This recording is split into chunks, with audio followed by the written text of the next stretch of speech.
Hello friends, today we will talk about Samuel Johnson, 1709 to 1784. He was the representative of 18th century. He was born in 18 September 1709, Lichfield, Staffordshire, and England, and died on 13 December 1784, London, England. Pen name was Dr. Johnson. He was mostly called as Dr. Johnson.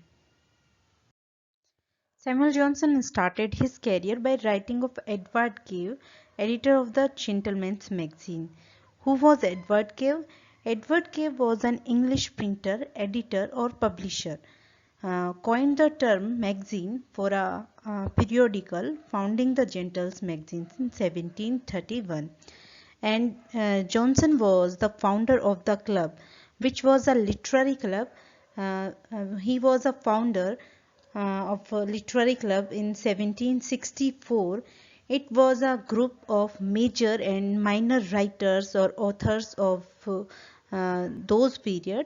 And London was first poem of Samuel Johnson, and the lives of English poets is the last work of Johnson, last and great work. Now there are some famous and important works of Johnson in chronological order. Let's discuss these works one by one. Irene is a new classical tragedy written between 1726 and 1749 by Samuel Johnson. It is written in blank verse.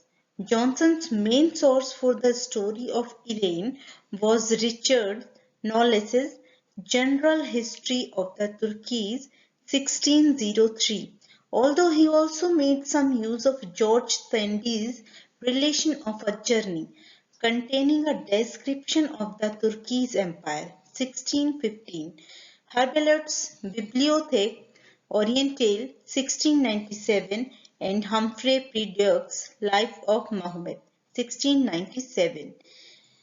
There are some characters in Irene. Irene is the heroine of this play. It is a novel or play. Irene is the main character, and Mahomet was her lover. Aphasia is friend of Irene, and there is two other characters also, that is Kalibasa and Aga Mustafa.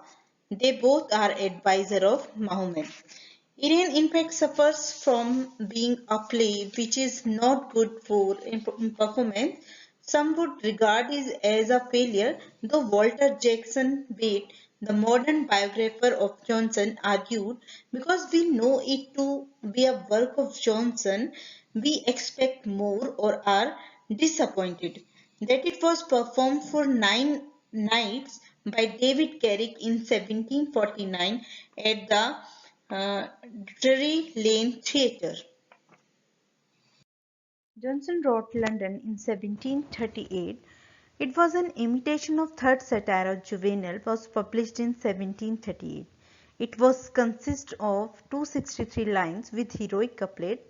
London is Johnson's longest non-dramatic publication and second only to the Vanity of Human Wishes, an imitation of Juvenal's tenth satire. There are only two poems. The first one is London and the second one is The Vanity of Human Wishes. Both poems are modelled on Juvenal's satire. The poem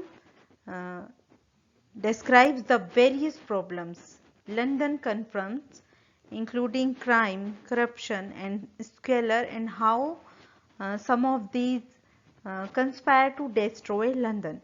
The main theme is the manner in which worth is not allowed to rise and is put down by poverty. Here is a quotation: "Slow rises worth by poverty depressed," writes Johnson.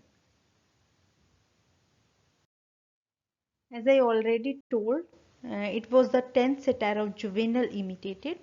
A poem consists of 368 lines and published in 1749. Johnson composed the entire poem in his head before he put anything down on paper, relying on an oral form of composition and his extraordinary memory. He then sat and wrote the first 70 lines of the poem in the course of a morning and was paid 15 guineas for his poem. It was a poem written in closed heroic couplets. The next work is Dictionary.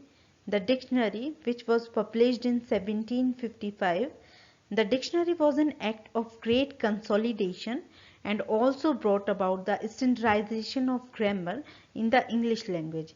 About 20 dictionaries had been published before Johnson's, but they were lacking in several aspects. First edition contained 42773 words, and Johnson illustrated his work with literary quotations, of which there were 114,000 quotations. After the dictionary, he wrote Johnson's edition of Shakespeare. Johnson and his friend Stevens edited the plays of William Shakespeare, and that edition, announced as early as 1745, was finally published in 1765. It was a great critical document and representative of 18th century. In 1746, he wrote Miscellaneous Observations on the Tragedy of Macbeth, reprinted it in 1756. The edition finally appeared in 8 volumes in 1765. The last second important work of Johnson is A Journey to the Western Island of Scotland, which was published in 1775. The book was the journal of a 3-month trip to Scotland that he took with his dear friend and biographer James Boswell in 1773. Now the last great work of Johnson is prefaces biographical and critical to the work of the English poets, conventionally known as title The Lives of the English Poets 1779 to 1781. He included 52 biographies and critical appraisals in it. It was the last great work of Johnson. It was the lives of poets are ordered chronologically by date of death, not birth, and range in length from a few pages to an entire volume.